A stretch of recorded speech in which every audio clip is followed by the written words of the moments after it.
Actually Barrelakka ఎంత famous అయిందో social మీడియాలో మనందరికీ తెలిసిందే. సోషల్ మీడియా అంటే మనం అందరం అనుకుంటాం జనరల్లీ అంటే యంగ్ పిల్లలు మాత్రమే చూస్తారు, వాళ్ళకే కొంత అవగాహన ఉంటుంది అని అనుకుంటాం.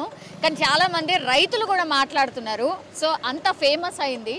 ఒక అన్నున్నాడు, ఒకసారి మాట్లాడదాం. అన్నతో మాట్లాడినప్పుడు నిజంగానే నాకు కూడా ఆశ్చర్యమైంది అండ్ తెలుసుకోవాలి కూడా అనుకున్నాను.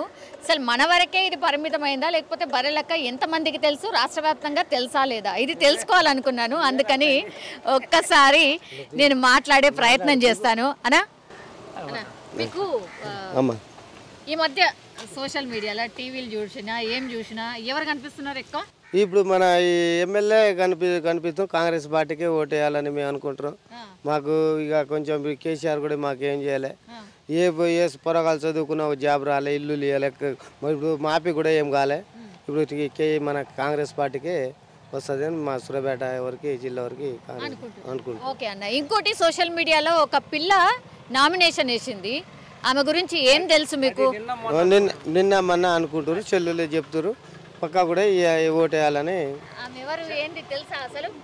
తెలియదమ్మా, తెలుసులే, చెల్లులు అయితే అంత గుర్తులేదు. ఆమె పేరు బర్రెలక్క.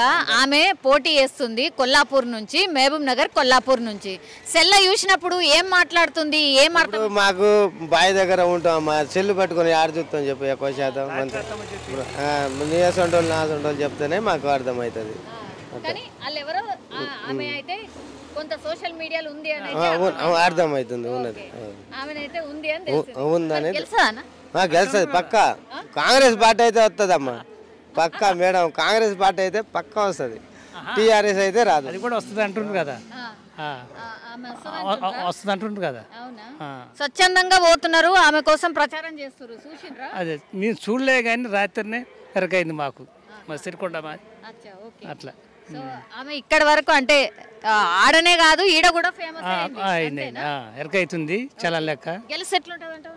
మంచిగా ఉంటుంది, మంచిగా ఉంటుంది. ఏం మార్పు వస్తుంది అనుకుంటున్నావు? సరిగ్గా మార్పు అనేది మీరు ఏం పెట్టలేదు కదా, అది చేస్తే మార్పు అనేది.